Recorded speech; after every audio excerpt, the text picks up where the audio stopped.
CLC, CML, KCYM തുടങ്ങിയ സംഘടനകളോ ഇല്ലാതിരുന്നൊരു കാലഘട്ടത്തിൽ സംസ്കൃതവുമായിട്ട് ബന്ധപ്പെടുത്തി വളർന്നു വന്ന ഒരു വാക്കായിരിക്കാം മാതാവിൻ്റെ നാമത്തിൽ ആരംഭിച്ച ഒരു ദർശന സമൂഹമാണ് കൊമ്പ്രേരിയൻ തിരുനാൾ.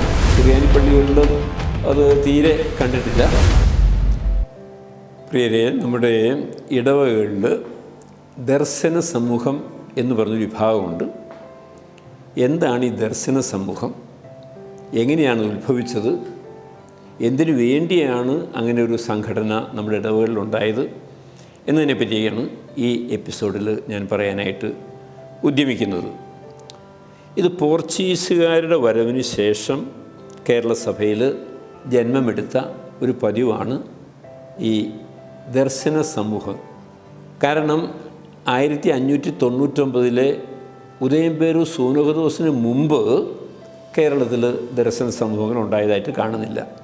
അപ്പോൾ സൂനഹദോസിന് ശേഷം ജന്മം കൊണ്ട പോർച്ചുഗീസുകാരുടെ ഒരു പതിവ് ഇവിടേക്ക് പറിച്ച് നടപ്പെട്ടതായിരിക്കണം ഈ ദർശന സമൂഹം എന്ന് പറയുന്നത്.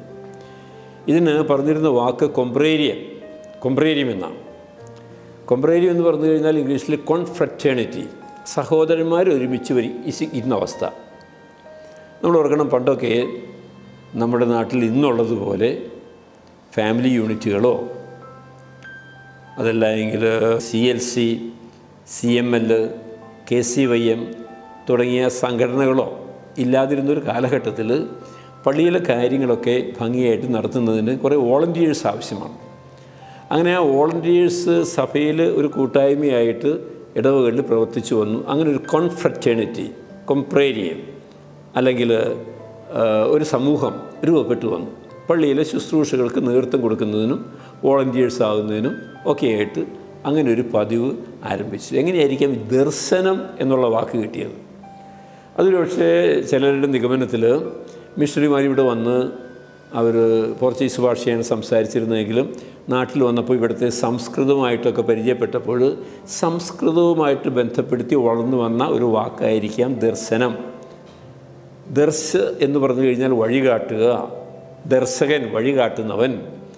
അങ്ങനെ ഇടവകയിൽ വഴികാട്ടുന്നവരുടെ ഒരു കൂട്ടായ്മ. അങ്ങനെയായിരിക്കാം ഒരു പക്ഷേ ദർശന സമൂഹം, വഴികാട്ടുന്നവരുടെ ഒരു സമൂഹം, നേതൃത്വം കൊടുക്കുന്നവരുടെ ഒരു സമൂഹം എന്ന രീതിയിൽ ഇത് വളർന്നു വരാനായിട്ട് കാരണമായത്. അതുകൊണ്ട് തന്നെ പോർച്ചുഗീസുകാരുടെ സ്വാധീനം അല്ലെങ്കിൽ ലത്തീൻ സ്വാധീനം കൂടുതലായിട്ടുണ്ടായിരുന്ന സ്ഥലങ്ങളിലാണ് ഈ ദർശന സമൂഹങ്ങൾ കൂടുതലായിട്ട് വളർന്നു വന്നത്, അവിടെയുള്ള ഇടവകളിൽ. അതുകൊണ്ട് ഈ ലത്തീൻ സ്വാധീനം കുറവായിരുന്ന സ്ഥലങ്ങളിൽ ഈ ദർശന സമൂഹങ്ങൾ അധികമായിട്ട് കണ്ടുവരുന്നില്ല, വളരെ ചുരുക്കമായിട്ട് കാണുന്നുള്ളൂ.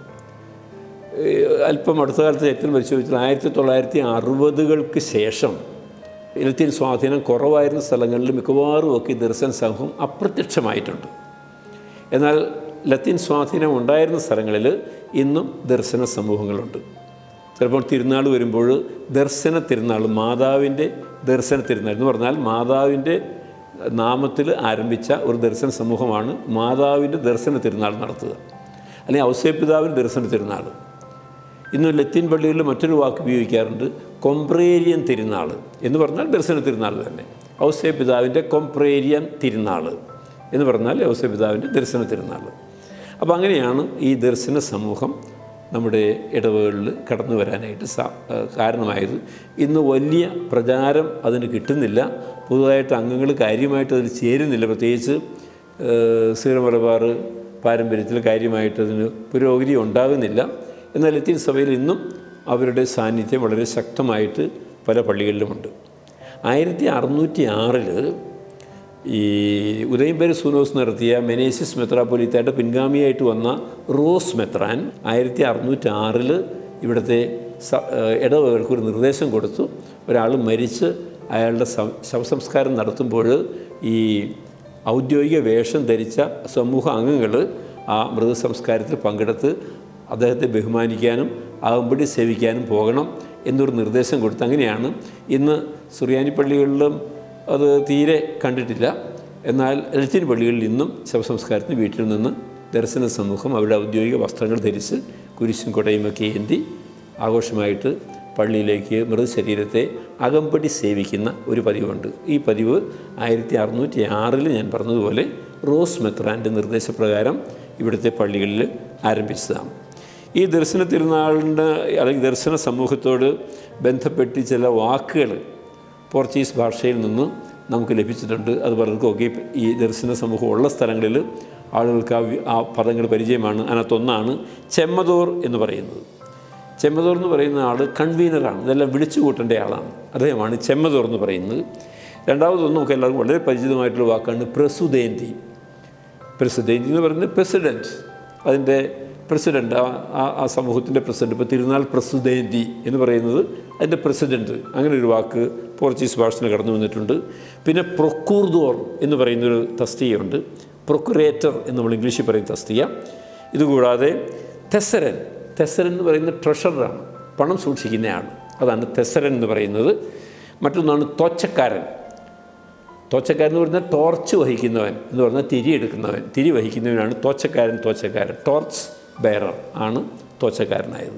അപ്പോൾ ഈ വാക്കുകളൊക്കെ ഇന്നും ഈ ദർശന സമൂഹം ഉള്ള സ്ഥലങ്ങളിൽ നിലവിലുണ്ട്. അത് ആളുകൾ ഉപയോഗിക്കുന്നുണ്ട്, അതിനെ ആളുകൾ തിരഞ്ഞെടുക്കാറുണ്ട്. ഞാൻ സൂചിപ്പിച്ചതുപോലെ ലത്തീൻ പള്ളികളിൽ ഇതിന്നും വളരെ കാര്യമായിട്ട് നടക്കുന്ന ഒരു കാര്യമാണ്. പുതുതായിട്ട് അംഗങ്ങൾ അതിൻ്റെ ചേരാറുമൊക്കെയുണ്ട്. സുറിയാനി പള്ളികളിൽ ലത്തീൻ സ്വാധീനം ഉണ്ടായിരുന്ന സ്ഥലങ്ങളിൽ ഇപ്പോഴും അത് തുടരുന്നുണ്ട്. പുതുതായിട്ട് ചേരുന്നുണ്ടോ എന്ന് ചോദിച്ചു കഴിഞ്ഞാൽ ചേരുന്നുണ്ട്. പക്ഷേ പഴയതുപോലെ വളരെ ശക്തമായിട്ടുള്ള അംഗസംഖ്യകൾ സുറിയാനി പള്ളികളിൽ പൊതുവെ കുറവാണ്. ലത്തീൻ സ്വാധീനം ഇല്ലാതിരുന്ന സ്ഥലങ്ങളിലെ സുറിയാനി പള്ളികളിൽ മിക്കവാറും ഇത് അപ്രത്യക്ഷമായിട്ടുണ്ട്. ഇതാണ് ഈ ദർശന സമൂഹം എന്ന് പറയുന്നത്. അപ്പോൾ സഭയിൽ നേതൃത്വം കൊടുക്കാൻ വേണ്ടി, ഇടവകയിൽ നേതൃത്വം കൊടുക്കാൻ വേണ്ടി, വഴികാട്ടാൻ വേണ്ടി കാര്യങ്ങളൊക്കെ നടത്തിപ്പുകാരായിട്ട് തുടങ്ങിയ ഒരു സംവിധാനമാണ് ദർശന സമൂഹം എന്ന് പറയുന്നത്.